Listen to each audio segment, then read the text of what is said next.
Мы уже рассматривали с вами важность, как подготовиться к проповеди. Мы уже смотрели с вами, как получить откровение. Так, мы уже рассмотрели с вами также, какая разница между словом логос и рема. Так, мы тоже смотрели, мы тоже говорили о важности работы, как связать свою проповедь с реальной жизнью. Если кто не слышал, есть эти кассеты записаны.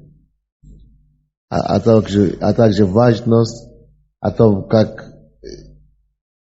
связать откровение с другими местами Писания. Мы также говорили о важности того, чтобы держаться за темой, чтобы не расплываться. Так, мы говорили также о власти. Последний раз, когда я был здесь, мы говорили о власти. О том, что слово со властью. Как проповедовать. И не просто проповедовать, но чтобы это было служение с отличием.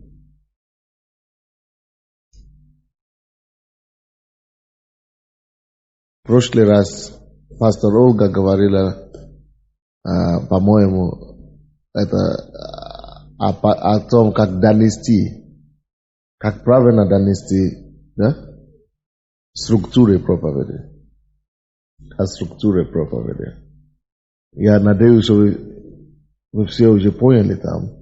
И мне нечего, наверное, нечего будет добавить на этот раз.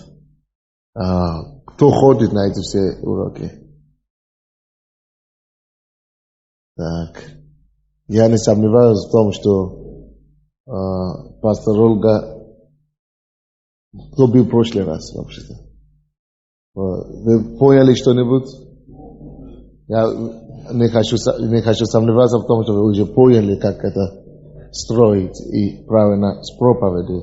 Поэтому я не вернусь к этому на этот раз, потому что пастор Ольга хорошо проповедует, и по ее проповеди можно знать, что она усвоила это откровение.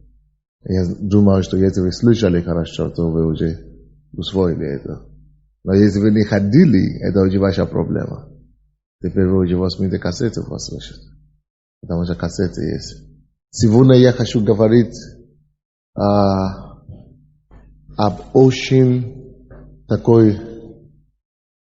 важной теме. На очень важной теме. И я хочу говорить о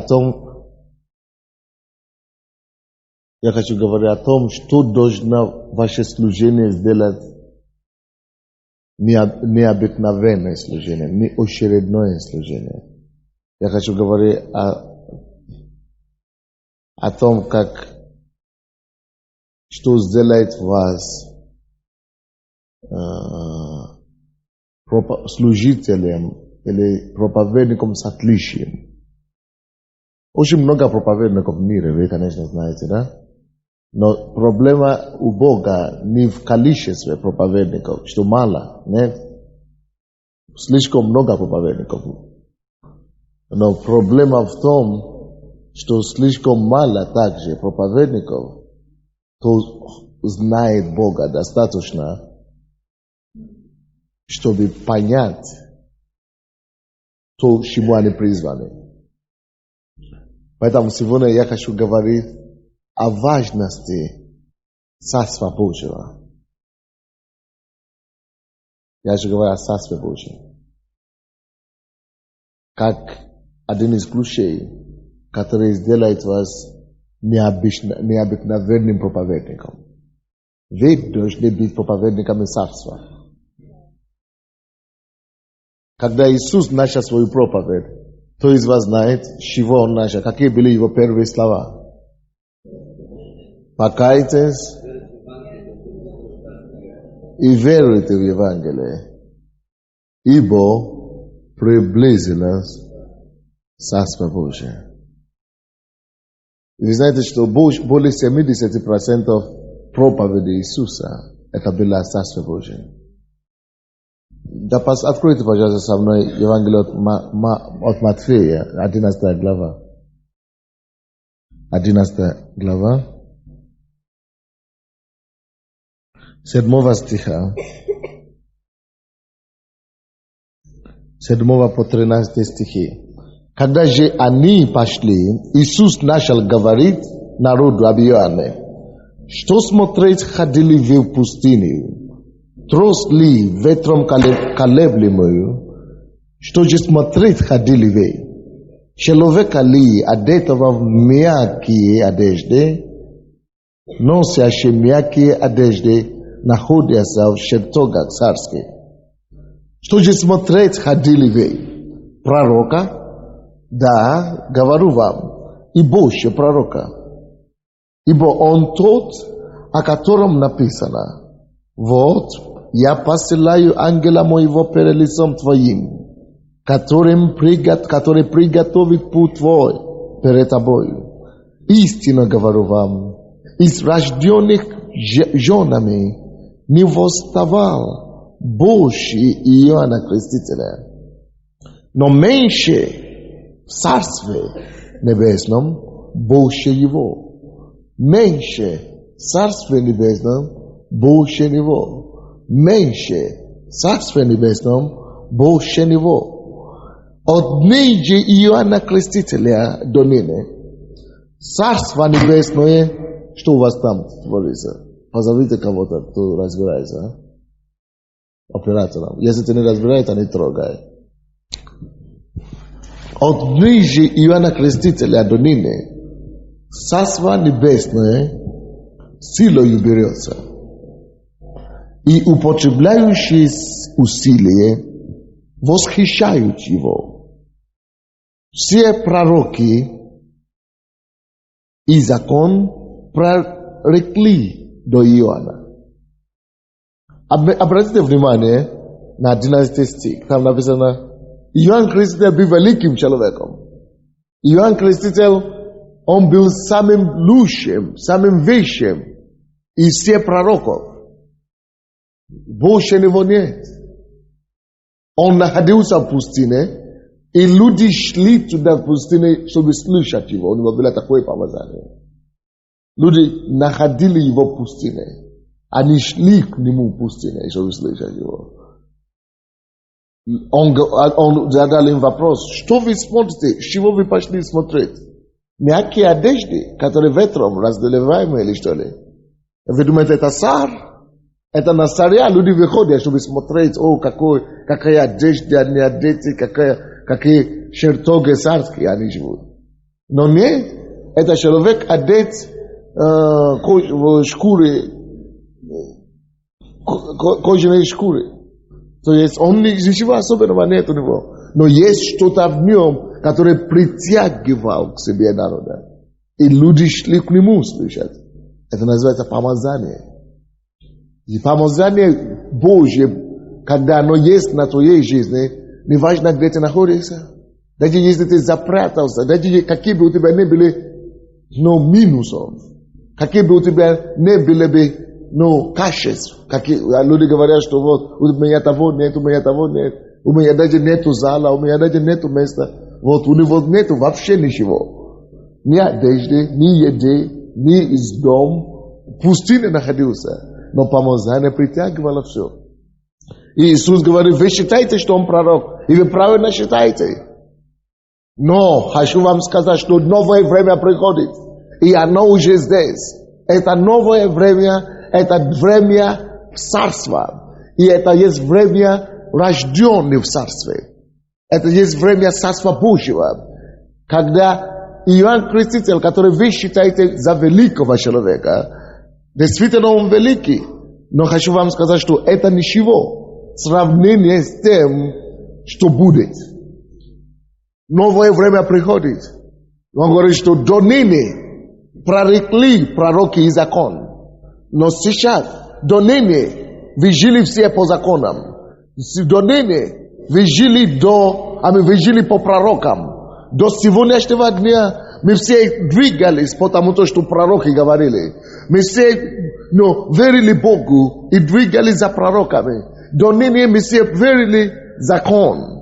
То, что закон говорил, это был, почему мы знали Бога. Но теперь новое время приходит, когда мы не будем больше двигаться по закону. Мы не будем двигаться больше по пророкам.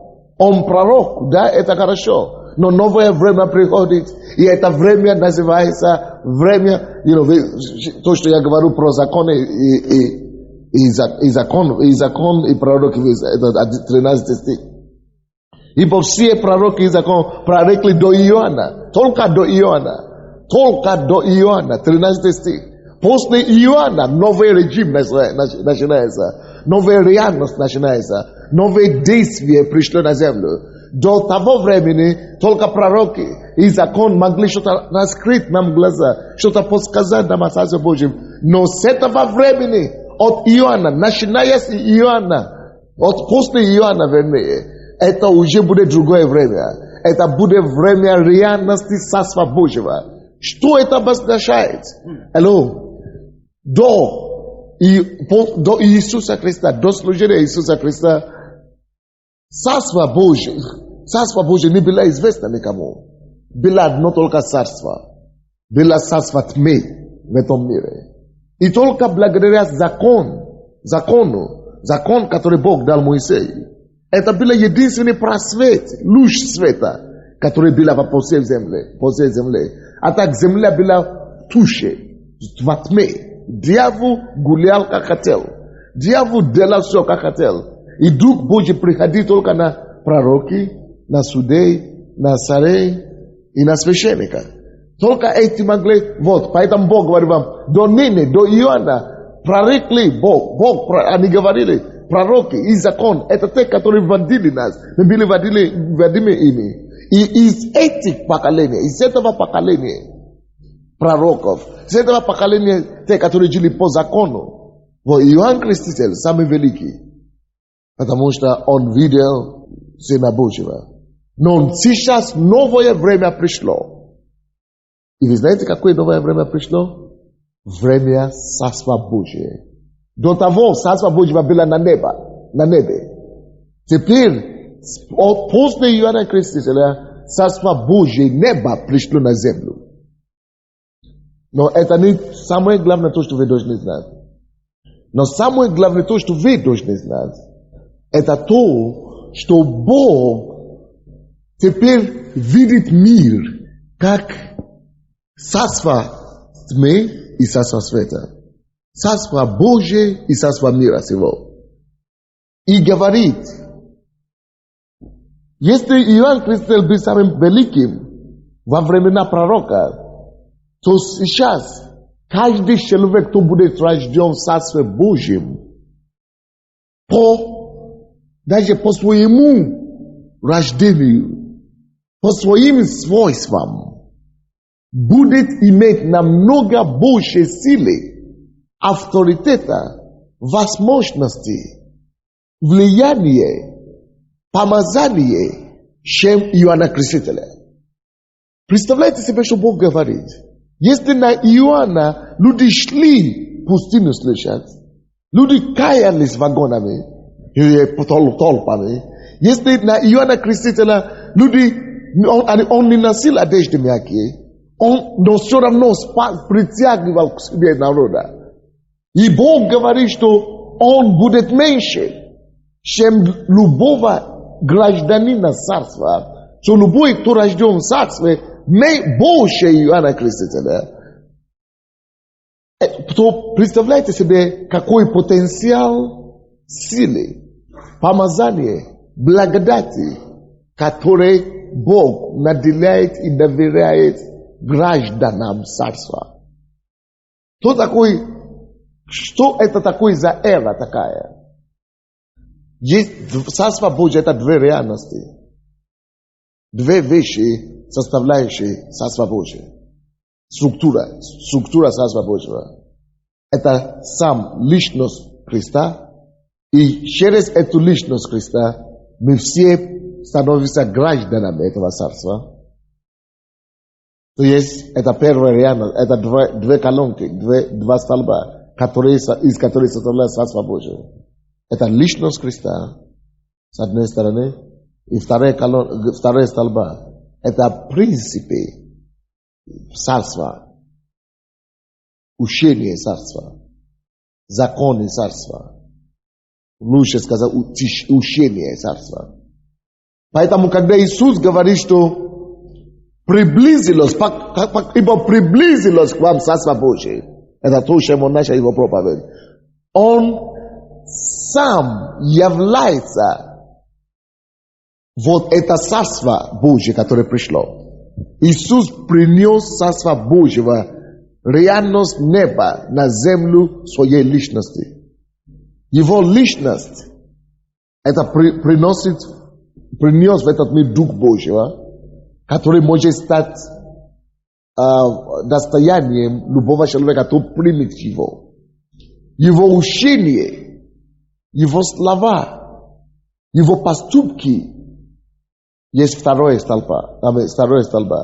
Это есть те учения, это есть те принципы Царства, законы Царства, учение Царства. Иисус явил Царство в совокупности. Поэтому, допустим, мы можем принять Иисуса Христа в сердце, но это всего лишь одну сторону Царства. И не быть образцами Царства. Мы можем жить, ходить в церковь, будучи верующим, возрожденные, но то, о чем он говорил здесь, что даже меньше. Алло, если ты будешь спать, почему ты пришел сюда? Зачем ты пришел сюда, если ты будешь спать? Поэтому твоя голова кидается вот так, да? Иисус ожидает. И Бог ожидает. Божье ожидание. Это то, что граждане, что люди земли, которые в плоти и крови, они начнут, вы подготовьтесь, очень серьезные вещи я говорю. Почему до того времени Иоанн Креститель был великий, но все, даже самые маленькие в царстве были выше, чем Иоанна Крестителя. Потому что Иоанн Креститель и так далее, они всего лишь были люди. Поэтому написано, что из тех, которые рождены от жен, те, которые рождены от женщин, он самый великий. Потому что новое реальное царство Божьего заключается в том, что граждане царства уже не будут рождены по плоти. Потому что согласно Иоанна 3 глава, 5-6 стих говорит, рожденный от плоти есть плоть, но рожденный от духа есть дух. Граждане царства уже их рождение уже будет моей проповеди о царстве. Граждане царства уже не будут рождены, как самый великий пророк Ветхого Завета. Они все родились от мамы и папы. Но граждане царства будут рождены не только от мамы и папы, но они будут иметь такое же рождение, как сам Иисус. Они будут рождены от Духа. Вот почему Евангелие от Иоанна 3 глава говорит, что если кто не рожден от Духа и Слова, и воды, тот не может войти в Царство Небесное. Это другой приоритет. Это другой стандарт. Hello? Сейчас, почему Иисус говорит, что Царство Божие меньше, даже самый меньше в этом Царстве будет больше Иоанна Крестителя. Потому что если на них приходил Дух Божий, то граждане Царства, они будут рождены Богом. Кровь Бога будет течь в них. Дух Бога будет действовать в них. Это то, что я сейчас скажу, это серьезная вещь. Но это основа того, то, что сделает вас невероятными, успешными, безусловными служителями. Если пророки были великие люди, на которые пришел Дух Божий, то на этот раз граждане царства, они будут являться детьми Божьими. И точно так же, как Иисус Христос нес два названия.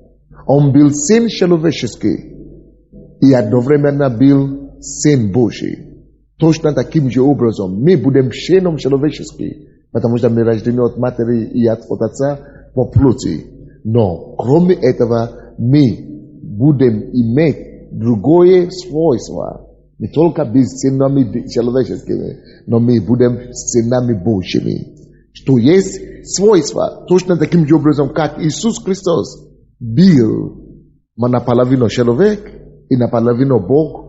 Все граждане Царства Божьего после этого нового, после Иоанна Крестителя, новая реальность приходит. Новые граждане рождаются. Люди, которые будут наполовину человек и наполовину Бог. Шок. Но есть два процесса. Почему это у вас нет? И почему у служителей и у христиан этого нет до сих пор? Из-за две столбы, которые я говорил. Потому что, чтобы Божья природа проявилась в нас, в тебе и в меня, как это было у Христа, у Иисуса, и чтобы мы могли стать больше, чем Иоанна Крестителя, нужно, чтобы эти две столбы отражались и утвердились в нас. Закон Божий. Мы должны возрождаться Духом Божьим, но это еще недостаточно.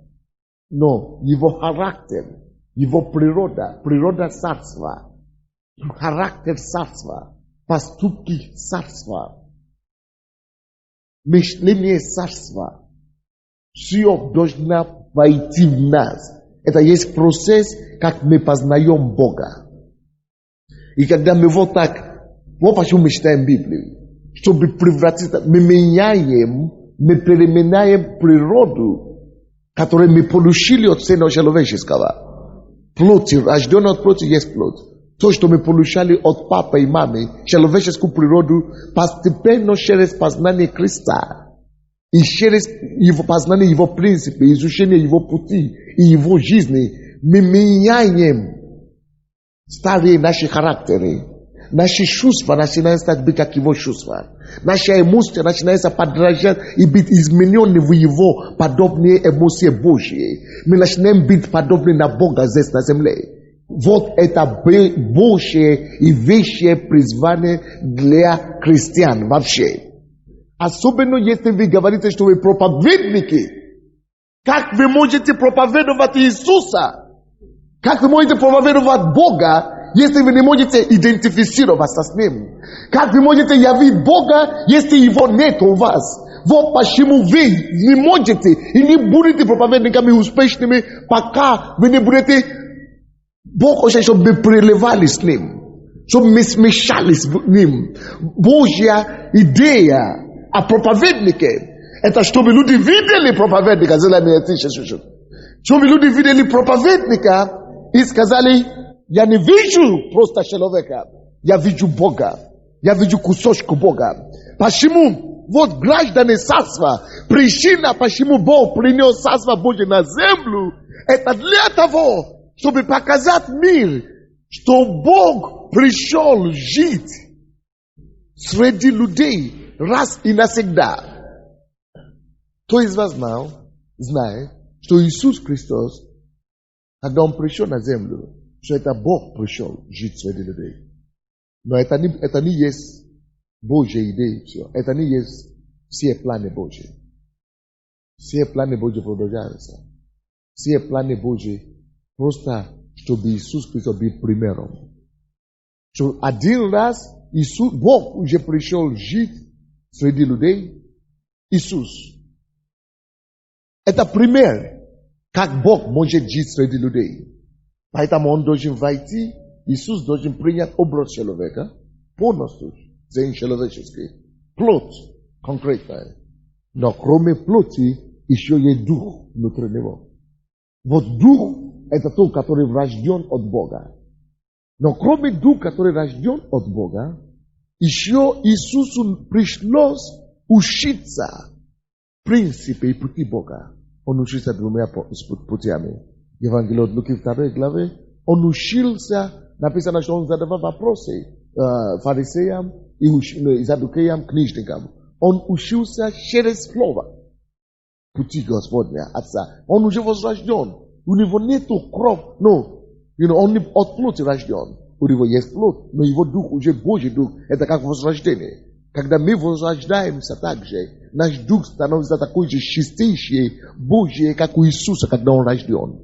Вот точно как Иисус не рожден от Папы, он рожден от Духа Святого. Когда вы возрождаетесь, вы рождаетесь как бы от Духа Святого точно тоже. Так же.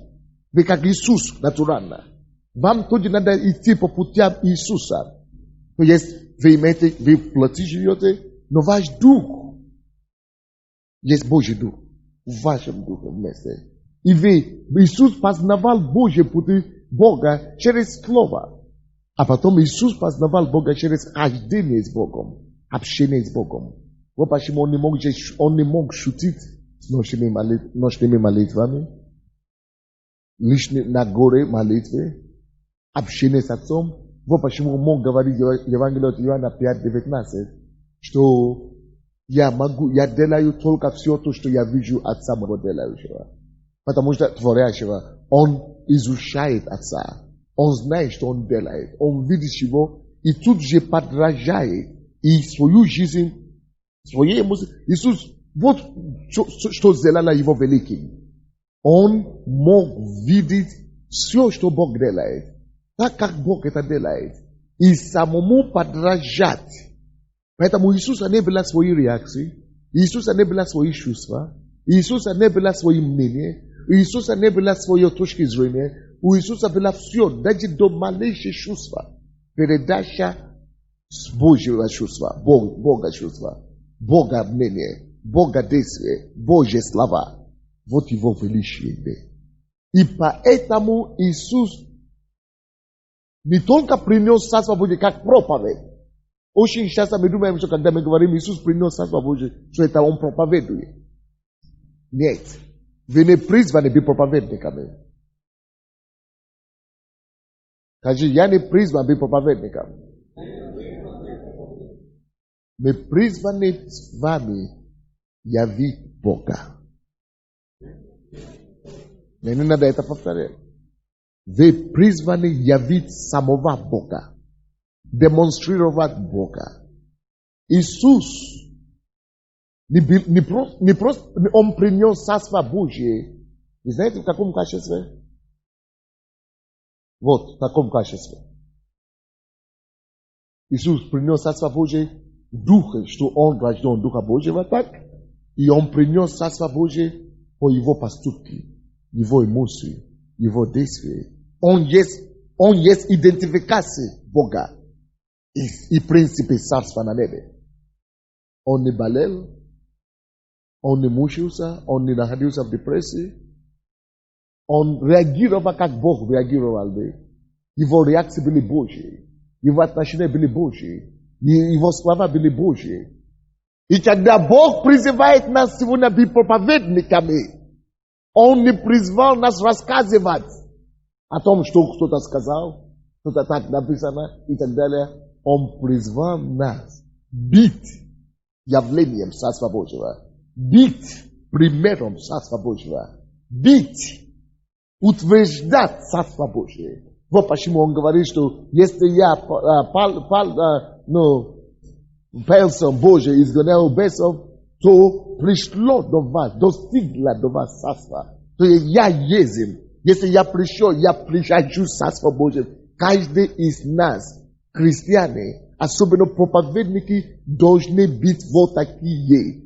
Люди, которые носят Бога. Люди, которые приносят Бога, куда они приходят. Люди, которые приносят принципы Бога, которые утверждают Божью правду, туда, куда они приходят. Если я появился где-то, то Бог там появился. Мы должны так ходить с Богом. Насколько шутками, насколько тонко, чтобы мы не только говорили это слово, чтобы это было так. Если я пришел, значит Бог пришел. Потому что я есть им. Я есть его реакция. Я есть его действия. Я есть его слова. Я есть его точки зрения. Это высшее призвание. Я не знаю, может быть, слишком не рано проповедовать вам о такие вещи. Это слишком серьезно. И вы не можете понять то, что я говорю. Вам надо слушать. Вам надо слушать и слушать и слушать его. Давайте откроем Евангелие от Иоанна 1:18. Только таким образом вы можете быть успешны на земле. Евангелие от Иоанна 1:18. Это слишком серьезная проповедь. Потому что многие люди могут взять это превратно и начинать идти и говорить, что я Бог и так далее. Не в этом деле. Дело в том, чтобы чтобы быть одно то же самое с Ним. Чтобы раствориться в Боге. Как мы растворяемся в Боге? Когда я беру Его принципы, которые я вижу в Библии. Его учение, которое я вижу. Не просто учу наизусть, или себя контролирую, не делай то, не делай то. Когда я позволяю этому слову войти в мою систему. Когда я вижу Его действия, Его реакции, Его отношения, Его шаги. И я подражаю, я делаю мои шагам соответствоваться с Его шагам, с Его реакциям, с Его поступкам. Я живу как Он. Я такой же, как Он. Я мыслю, как Он. Когда я вижу грешника, я реагирую, как Он. Когда он увидел эту женщину, которая поймали блудницы, блуде, он говорил, он реагировал оригинально. Они думали, что он скажет побить по камнями. Но он сказал, если никто не обвиняет тебя, я тоже тебя не обвиняю. Потому что он был отражением мнения Бога. Он был одно и то же с Богом. Иисус был явление самого Бога. Не было никакой сантиметр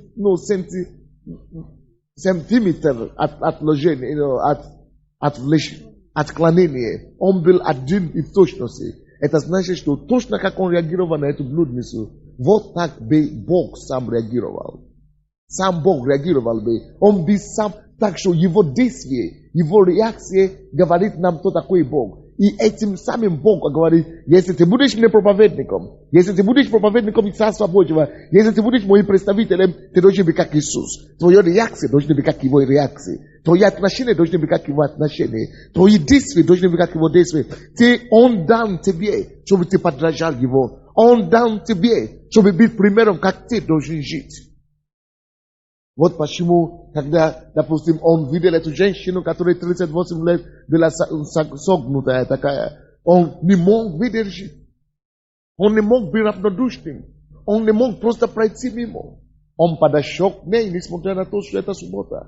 И он поговорил ей, женщина, встань, и будь исцелена, вера твоя исцелила тебя.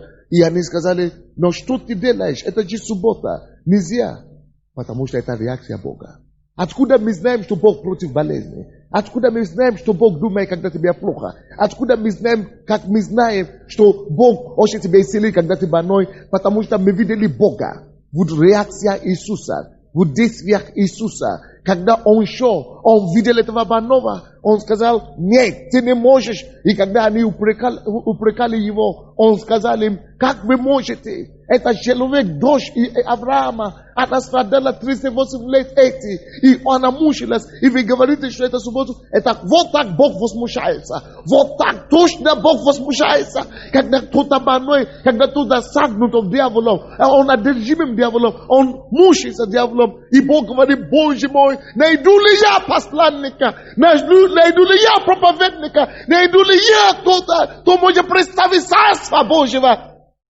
Найду ли я дитё царства? А что такое дитё царства? Дитё царства – это люди, которые носят царство. Это люди, которые представляют царство, реагируют по-царски, по царскому принципу, по законам царства. Их слова отражают царство, откуда они пришли. Их поступки отражают царство, откуда они пришли. И что за поступки? Что за дела? То, что мы видели во Христе. То, что мы слышали от Него. Вот это должны быть стандарт и уровни, и фундамент для наших поступков. Все наши поступки, все наши реакции, вот основа, как нам жить, как граждане Царства Божьего, дано нам в Новом Завете. Они не просто, чтобы мы считали и рассказывали историю Иисуса, но чтобы мы были им. Щоб ми стали гражданами, щоб ми були такими на самом деле, щоб наши реакции стали такие реакции, чтобы наши слова были такие слова, чтобы это стала норма, когда мы уже не способны Боже раздражаться, мы не способны гневаться на людей, мы не способны обижаться, потому что это не принадлежит. Написано, что плоды духа, они есть такие, и для плоти есть такие. Это не есть вещи, которые принадлежат царству. Поэтому мы читаем слово, поэтому мы меняемся, чтобы слово, принципы царства заменили те старые, ветхий человек, чтобы реальность царства уже стала нашей реальностью жизни теперь. Мы должны жить другую жизнь, жизнь царства. Я так вижу, что слишком крепкие орехи я предлагаю народу сегодня. Но ничего. Откройте, это Иоанна 1:18, будем читать. Но я хочу вам сказать, что это моя тайна, и это моя жизнь, и это мое стремление. Я хочу достичь такого хождения с Богом, что Божьей благодатью люди перепутали бы меня с Иисусом. Кто пошел, он или кто? Или Иисус? Он или ученики? Я хочу, мои реакции были, как он бы реагировал. Мои слова были, как он бы реагировал, как он бы отвечал. Мои чувства были, чувствования были такие же, как он у него были бы.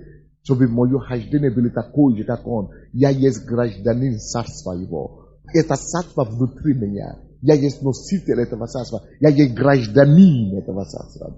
Если вы есть украинцы, потому что вы украинская кровь у вас, вы живете здесь, ваше это в Украине. Я африканец, поэтому я темный, я имею африканскую кровь. Если я гражданин царства Божьего, оно должно быть видно. Моя жизнь должна быть жизнь царства.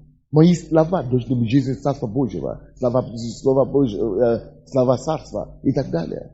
Это то, чем занимался Иисус и явился Иисус. 18 стих. Бога не видел никто никогда. Бога никто никогда не видел. Единородный Сын, сущий недре очим, Он явил. Он явил Бога. Никто никогда не видел Бога, но я его вижу каждый день. Вы не видели его, но я его вижу. Я вижу, как Бог выглядит. Благодаря Иисусу. Потому что никто, вот то, что этот стих говорит, никто никогда не видел Бога никогда, но Иисус явил его, принес его. Иисус, иди сюда опять. И Бог есть Дух. Он где-то там на небе, далеко. Я не могу себе представить, как Дух выглядит. Но, чтобы стало проще нам понять Бога. Чтобы Бог мог быть виден нам. Бог думал, каким образом мы, как люди, сможем больше всего воспринимать Бога. Как? Как икон? Или как храм? Или как ковчег? Вы знаете, что Бог сделал? Бог решил, нет. Самый лучший способ, как люди меня могли видеть, это чтобы я пришел в их шкуры, в их копии, в их такой, как они есть. Когда они увидят меня, сам Бог решил покинуть небо и прийти в нашем облике, в нашей шкуре, такой же, как мы. Когда чтобы мы могли его полностью воспринимать. Чтобы мы могли идентифицироваться с ним полностью. Отождествляться с ним. Что он, Бог, вот то, что мы забываем в христианстве. Даже мы христиане. Иисус, это не человек пришел. Бог пришел в облике человека, сам Бог. Поэтому 18 стих говорит, никто никогда Бога не видел. Но Сын единородный не только видел, я раньше думал, что Иисус видел и пришел рассказал нам. Это неправда. Иисус не просто пришел рассказать нам о Боге, Он явил Он демонстрировал. Он бил им. Но послушайте, каким образом Иисус явил Бога? Как Он бил им?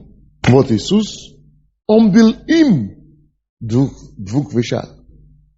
Его личность, Он внутри, дух Его, природа. Эту природу мы приняли.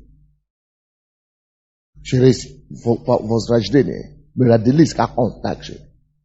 И второе, как Он явил Бога? Через Его отношения, поступки и Его слова. Так что Иисус ходил, и это Бог ходил. Забудьте, что Бог на небе. Забудьте это. Все, выключите это.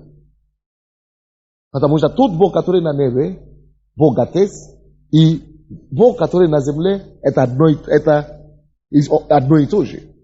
Потому что Иисус, Бог Отец, Сын и Дух Святой, это одно. Так, Троица, это один Бог, трехлица. Так что забудьте, что кто-то еще там на небе. Это Бог Отец. Не думайте, что я говорю, что единственники. Нет, мы не проповедуем единственники. Троица у нас есть. Но они одно и то же.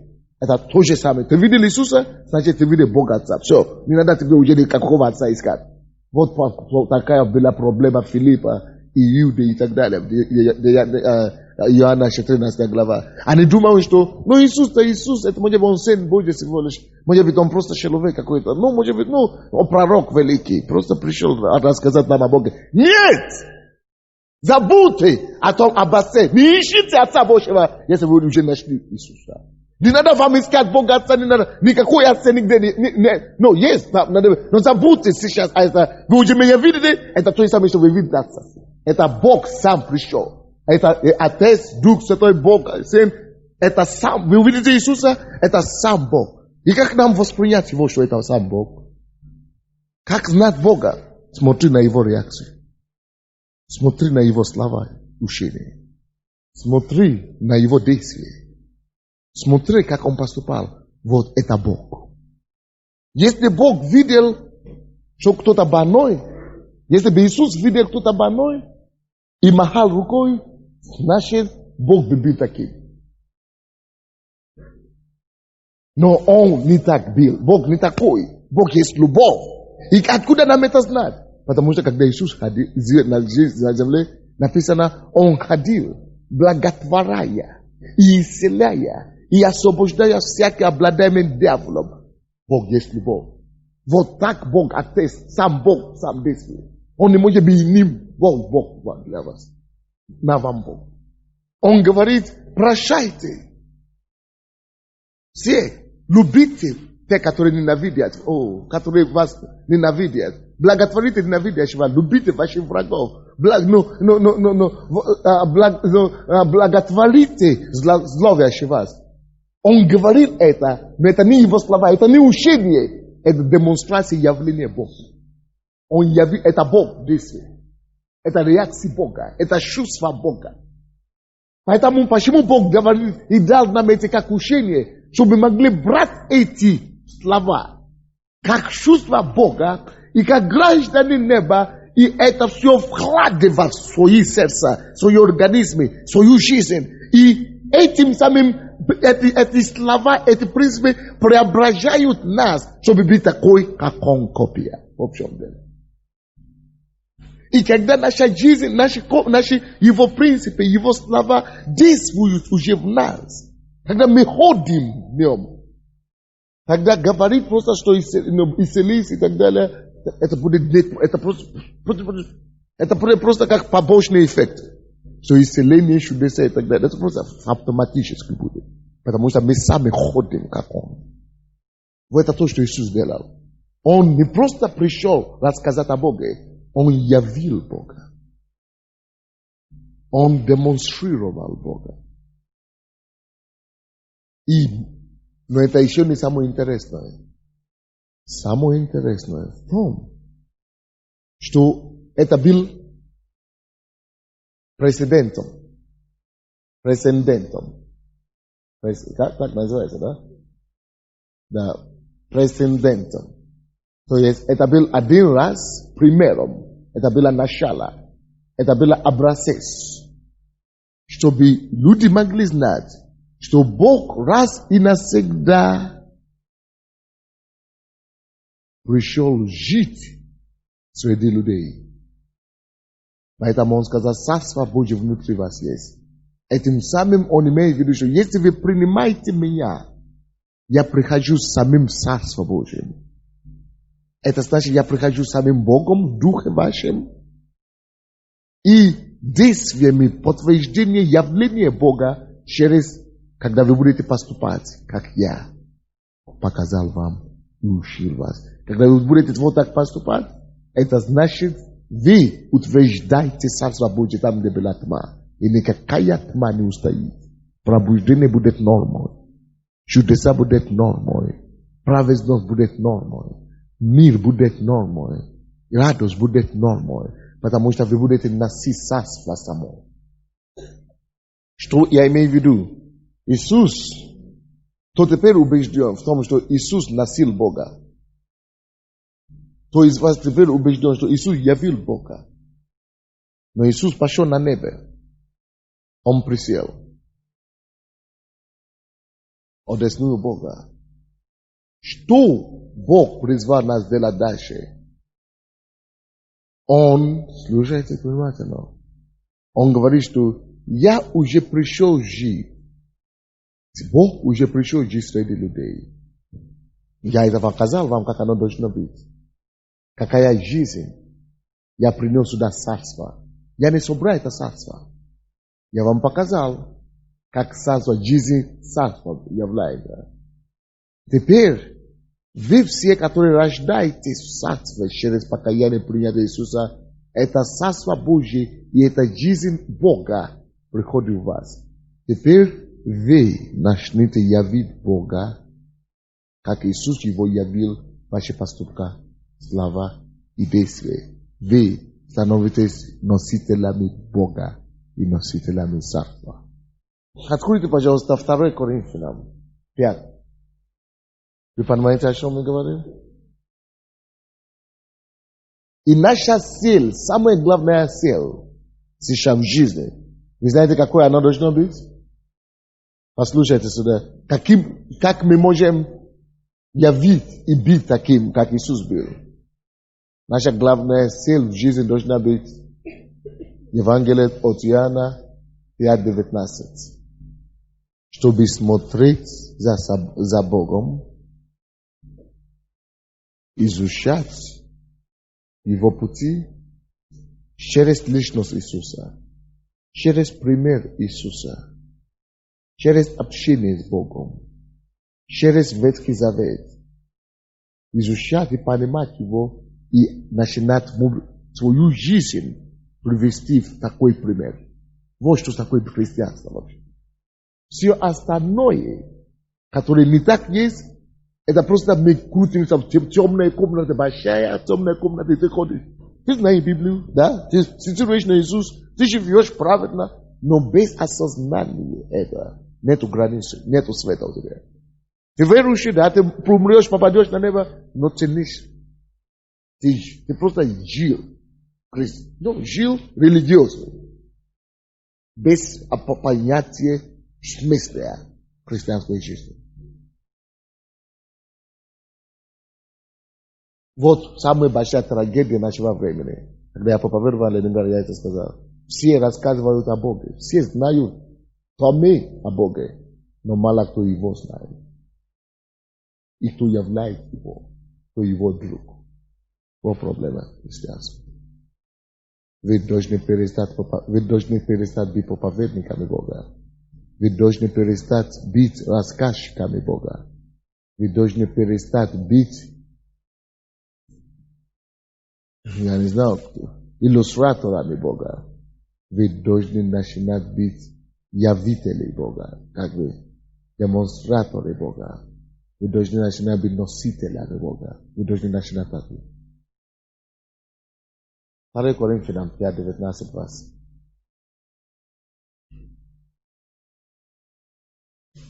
Поэтому не пробуйте И даже не надо даже пытаться стать пастором или проповедником или миссионером, если вы не хотите отождествляться с ним. Быть такой, как он, и с целью, чтобы явить и демонстрировать его. 19 стих. Потому что Бог во Христе примирил с собой мир. Бог примирил с собой мир. Но каким образом он это делал? Во Христе. Ну вы же читаете там. Бог во Христе примирил. Бог, вроде бы сам Бог примирил с собой землю. Но он это делал в плоти и в крови. Во Христе. Примирил с собой. Потому что он бил. Бог сам бил в этой плоти. Поэтому он примирил с собой мир. Так, во Христе примирил с собой мир. Не вменяя людям преступления их, и дал нам слово примирения. Он примирил мир с собой через Христа. Так? 20 стих. Итак, мы посланники от имени Христова, и как бы сам Бог увещевает через нас. Кто увещевает через нас? Значит, где Бог находится? Ну, как это, откуда мне это знать? Это слова. Ты должен быть его природой.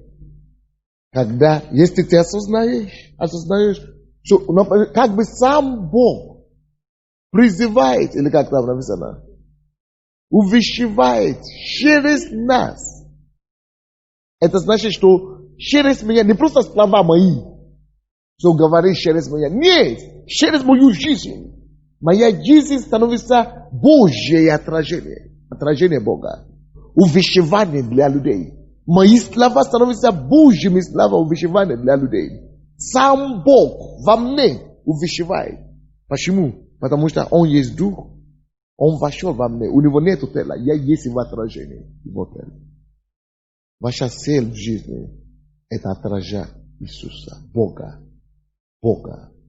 Чтобы Бог стал настолько, чтобы вы стали настолько прозрачными, чтобы вы стали настолько доступными Богу, чтобы Он через вас призывал мир. Чтобы Он поступал через вас. Реагировал на действия через вас. Говорил. И это поэтому мы ходим с Богом каждый день. Вот наша цель. Поэтому мы не молимся, как молитва. Вот почему у меня теперь уже нет молитвы. У меня уже нет молитвы на часы. А? Я есть общение с Ним. Дыхание. Молитва моя это дыхание. Я хожу с Ним, я общаюсь с Ним. Осознание. Вот само осознание и общение это больше, чем 1000 молитв. Вот почему некоторые из вас будут молиться по 10 часов и ничего не будет. Потому что вы не общаетесь, вы не впитываете Бога. Не высвобождаете Его. Как бы Бог через нас, как бы Бог через нас увещевает. Он во мне, через мои силы, через мои чувства, через мои эмоции. Он здесь. Он отражается. Он выходит. Когда что-то бьет меня, моя реакция проявляет Бога. Когда что-то меня давит, моя реакция, Бог должен выйти. Вот самое лучшее. И когда я молюсь за людей, я знаю, что это не я. Через меня Бог исцеляет людей. Через меня Бог говорит людям. Через меня Бог проповедует. Через меня, моими голосом, моими действиями Он это делает. Отождествление с Богом. Это возвращение в Эдем. Ибо Он создал нас по образу и подобию Его. Конкретный параллел подобие.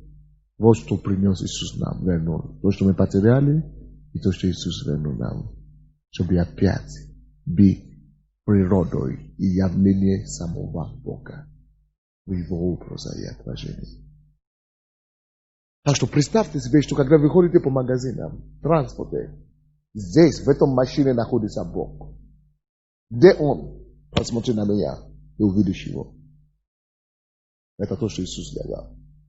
Если кто видит меня, то уже видел Отца. Чего вы еще ищете Отца? Вы не поняли ничего. Я с вами 3,5 года, а до вас еще не дошло. Вы слушаете только учение, и вы думаете, что это только учение, проповеди. Вы ориентируетесь на проповеди, вместо чтобы ориентировать на личность Бога. Вот наши проблемы с порой тоже. Мы ориентируемся на проповеди. Это не проповедь, служение. Я хожу на служение, я пою. Я живу с Богом, я являю Бога. Я являю Царство Божье. В общем, да. 20 стих. Итак, мы посланники от имени Христова. И как бы сам Бог увещевает через нас. От имени Христова просим, примиритесь с Богом. Сам Бог увещевает через нас. Вот точно таким же образом, как в 19 стихе, потому что Бог во Христе примирил с собой мир. Он во Христе это делал. Теперь в 20 стихе Он в нас это делает.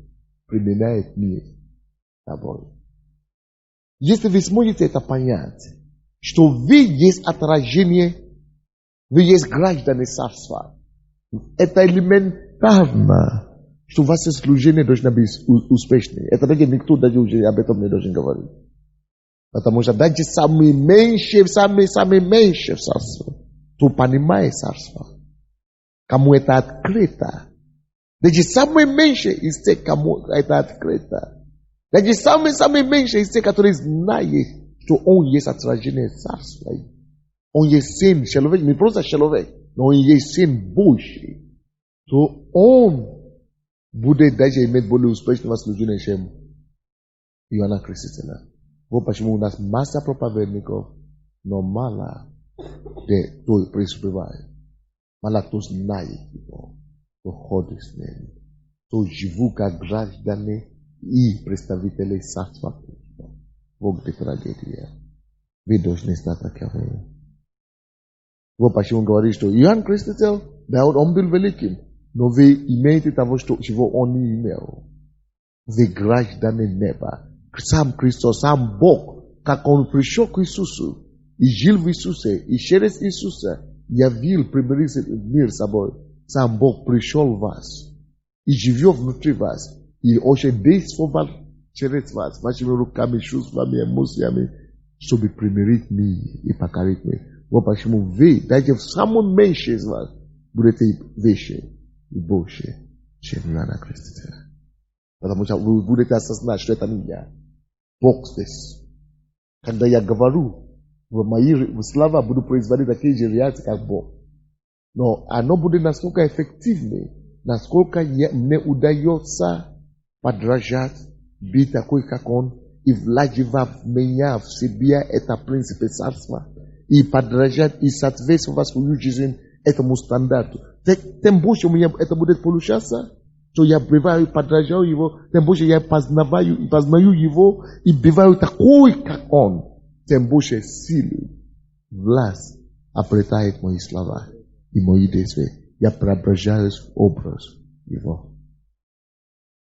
2 Коринфянам 3, 18. 3, 18. 2 Коринфянам. 3 глава, 18 стих.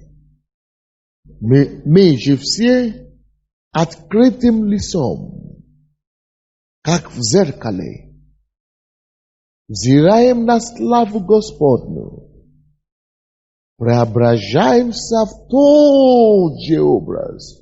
Какой образ? А? Господний образ. Еще раз. Мы же все открытым лицом, это через чтение Библии, открытым лицом, через общение с Богом, через молитвы, через хождение, как в зеркале. Почему как в зеркале? Мы представляем. Мы же не видим физически, как мы видим, представляем, отражаем. Взирая на славу Господню, мы видим эту славу Библии, Слове. Мы видим его образ. Мы видим, как он есть. Преображаемся, мы подражаем это, мы позволяем этот образ. Не просто читать Слово Божие. Не только Библию читать, что Иисус пошел в Галилею, пошел куда-то. И что Он делает, что это мне говоришь, как это должно меня преображать. И меня, что это, какой характер его Божий должен войти во мне в этом. Мы преображаемся. Мы подражаем, мы позволяем его войти в нас. И этим мы преображаемся. Вот так мы преображаемся. Читаю Библию. Ага, вижу, как Иисус говорил. Человек имеет сухую руку. И говорит, веришь ли ты, что Бог тебя может исцелить? Я верю, простери свою руку. Я считаю. И он прострел руку, и стала здорова. Я говорю, ага, я же тоже Сын Божий. Какой же? Дух Божий во мне. Я гражданин царства. Я читаю эту историю. Я размышляю. Вот Иисус. Он был старшим примером для меня. Старший брат. Он показал мне образ, какая должна быть жизнь в царстве. Значит, если он показал образ и пример, он это делал для меня, чтобы я мог тоже это повторять и делать. Если я увижу руку сухую, что я делаю? Я прихожу во имя Иисуса. Это меня заявляю о себе. Я гражданин царства. Я представитель царства. Сюда пришло царство. Что Иисус думал в это время? Что я принес царство. Ага, он говорил. Как он это говорил? Власти, с уверенностью, что это будет. Что то же самое, что это Бог говорил. Ага, когда я тоже увижу такую ситуацию, такие же проблемы, я это говорю тоже с такой же уверенностью. Что зная, что как будто сам Бог. Потому что как будто сам Бог призывает мир, увещевает мир. Сам Бог действует. Ага, значит, я должен реагировать, и я говорю, как будто сам Бог. А вот почему написано, имейте веру Божью. Как будто сам Бог. А это сам Бог действует через меня. Поэтому, когда я увижу сухую руку, или болею раком, я это говорю и знаю, что точно такой же результат, как Иисус. Ага. Вот то, что мы преображаемся, взираем, как в зеркало. И тут же позволяем то, на что мы смотрим. Не только историю, чтобы в голову вошло, но позволяем эту историю преображать нас. Тот же образ Господний. Потому что написано, взирая на славу Господню. Господа. И мы преображаемся тот же самый образ Господний. Вы можете такое поверить? Я преображал Господний образ. Бога образ Бога. Я. Вы. Через проникновение в Слово. Изучение. И позволяя Слово проникать во мне. Его натура проникать во мне. Я преображал его образ. Вот почему в это последнее время люди будут такие люди, которые будут ходить по этой земле. И вы не сможете знать разницу между ними и Иисусом. Потому что они будут настолько преображены в его образ. Вот к чему я призывал вас. И какими служителями я еще видели. Открой мне такое местописание, что там написано, какой он был на земле, такие мы на земле. Какой он был, такой мы на земле. Так есть такое местописание, что каков он, такие мы на земле. Но мы считаем до конца это сначала, ты только ищи это. А пока мы считаем это до конца, 3 глава, 18 стих. Зирая на славу Его, на славу Господню, преображаемся в тот же образ. Господний образ преображаемся. От славы в славу. То есть это не будет за один день. Это будет от славы в славу. Процесс. То его познание, то его углубление, процесс, то его раскрытие его, преображаемся от славы в славу, как от Господня Духа. Сам Дух Божий будет производить эти действия, изменения, превращая мою немощную плоть, мою немощную дух в его образ и в его качество. Такой. Но здесь говорится так, что так как и как мы носили образ плоти, пресного, будем, Адама, плоского, будем носить и образ небесного. Бог. Это время Царства Божьего. Что таким же образом, как мы носили плоть, чтобы мы таким же образом носили образ Христа, Духа Его. Образ. Преображаемся в тот же самый образ, в ту же самую славу. Ту же самую славу. Вот что такое быть проповедником или быть представителем Иисуса в этом поколении. То есть быть проповедником — это не просто начинать церковь, это не просто евангелизировать, это не просто рассказывать, но быть копией Бога. Быть копией Бога. Быть Его отражением и демонстрацией. Вот самый большой наш вызов. Евангелие от Иоанна 5:19 прочтем. Иисус, поэтому Он не мог шутить с Богом. Его самое основное занятие было то, что Он ходил с Богом, занимался с Ним, изучал Его, видел Его, смотрел на Него. На это Иисус сказал: истинно, истинно говорю вам, сын ничего не может творить сам от себя, если не увидит Отца Творящего. Ибо что творит Он, то и сын творит также. Послушайте внимательно. Кто из вас дети Божьи, сыновья Божьи? Однако Иисус говорит, что верующий во мне, дела, которые я творил, будете творить также. Правильно? Но это просто так не бывает. Вы знаете ключ к этому?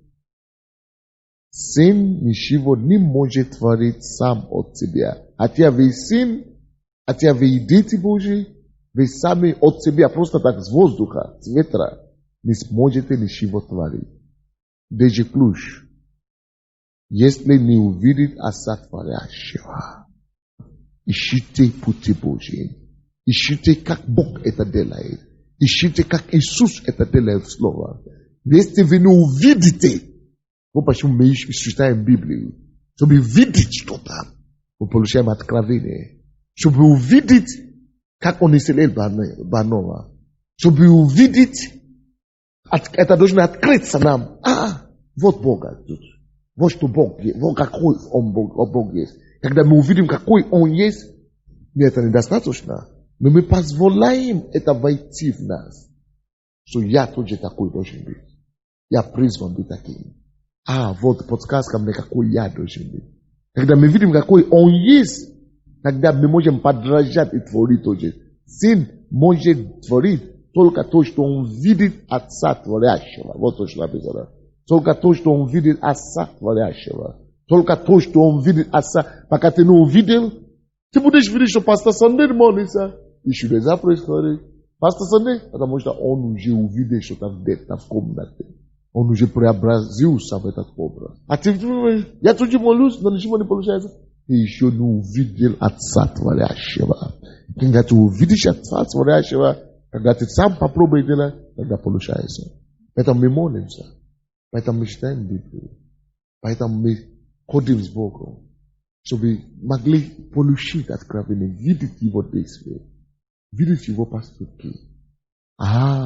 И тут же принять это не просто как то, что Бог делал, или Иисус делает, а принять это как то, что Он призывает меня делать.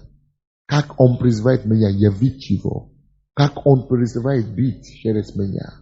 Каким Он может быть через меня. Вот то, что мы должны, как мы должны это понять. Тогда все Его дела и чудеса начинают подтверждаться. Это, вы знаете, эта тема такая для пастырей вообще. И вы будущие пастырей, поэтому вы пришли сюда. И я думал, что сложновато почему-то. Но с пастырей я знаю, что вам, наверное, понятно больше. Но я чувствую, что в зале, может быть, слишком вы привыкли воспринимать проповеди. А я хочу научить вас Божьи пути. Я хочу сущность подать вам, тайны царства подать вам. Не просто проповедь, не просто как это самое, а как ходить с самим Богом, как быть самим творцами этих всех вещей. Вот когда вы будете вот так жить и ориентировать свою жизнь вот таким образом, тогда вы даже вам не надо больше сражаться с грехом, вам не надо воевать с какими-то плотью и так далее. Вы будете само собой просто один с Богом. Вы видите где-то что-то, ваша плоть что-то, вы знаете, что делать, как реагировать, как Иисус бы реагировал. И вы так реагируете, и все приходит в порядок. Искушение, написано, что Иисус сам был искушен во всем. Тебе хочется курить, Иисус тоже был искушен в этом. Если во всем, тебе хочется пить, Иисус тоже был искушен в этом. Но как он реагировал бы? Он говорил, а как Бог Отец бы реагировал. Вот такой я реагирую. Все. Он праведность, он ненавидит грех и беззаконие. Он любит правду. Значит, ненависть просто пробуждается в нем. Потому что это не просто знание, это уже стало разумением в нем. И он начал жить вот так. Когда царство, степа царства Божьего и тот факт, что вы граждане царства, станет разумением для вас, тогда вы начнете править на земле. Давайте станем, будем молиться. Помните, откуда мы начали? Иоанн Креститель, он был великим, но даже меньше в царстве больше, будет больше. Вы есть граждане царства. Поговорите с Господом, что я хочу так знать это царство. Я хочу знать и понять Царство Божие. Я хочу действовать и жить по принципам Царства Божьего. Я хочу знать твои принципы. Я хочу знать твои законы. Я хочу знать твою личность, Господь. И я хочу, чтобы это царство явилось через меня. Яви это царство через меня, Господь. Яви это царство через меня.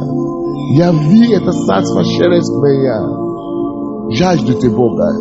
Не просто молитесь, как молитва, но жаждите Его. Поговорите с Ним.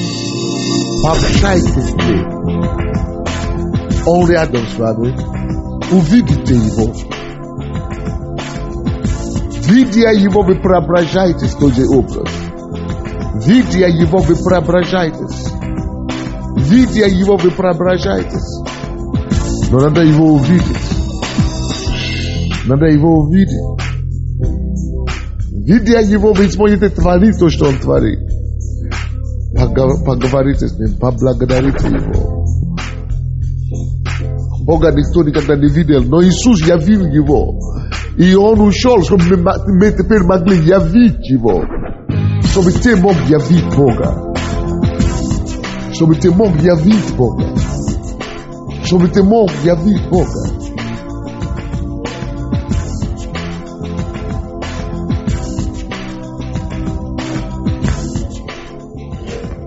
Просто возьми Бога за руки сейчас. Это реально. Он перед тобой. Держи Его, поговори с Ним. И попроси, чтобы Он действительно явил себя тебе. Чтобы Он явил себя на самом деле. Что ты хочешь, чтобы Он рассосался в твоей личности, в твоем духе. Что ты хочешь быть Его отражение во всем. Отражение во всем. Отражение Его любви, Его славы. Яви Бога самого. Вот наше высшее призвание. Пообщайтесь с реальным Богом. Не просто молиться. И не просто стойте там, не просто стоять в зале. Ищите Его лично. Пообщайтесь с Ним. Поговорите с Ним. Позвольте Ему прикоснуться к вам. Обнимите Его. Пускай Он явится вам, как никогда раньше.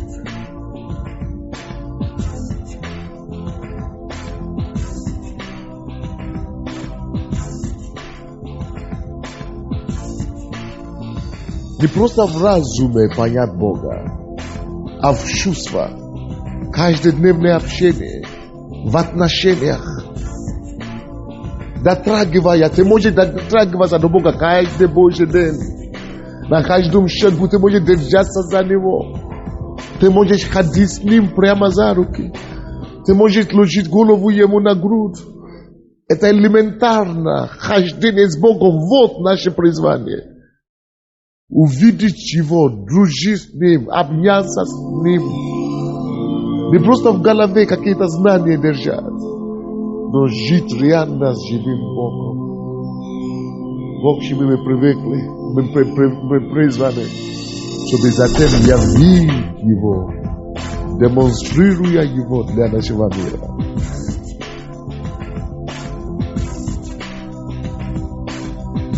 О, Отец, я прошу, чтобы ты явил себя особенным образом твоим детям сегодня и сегодняшнего дня. Начни проявила себя могущественно через нас. Я прошу тебя, Господь, открой нам наши глаза духовные и дай нам преображаться в Твой образ. Преображаться в Твой образ. Преображаться в Твой образ. Преображаться в Твой образ. Я прошу Тебя об этом во имя Иисуса Христа. О, да, Господь. Чтобы мы могли ходить с Тобой, дружить с Тобой, ходить с Тобой рука об руку, чтобы мы могли знать Тебе, стать богоискателями, чтобы мы могли проявлять Тебе для нашего мира. Тебе слава и хвала во имя Иисуса Христа.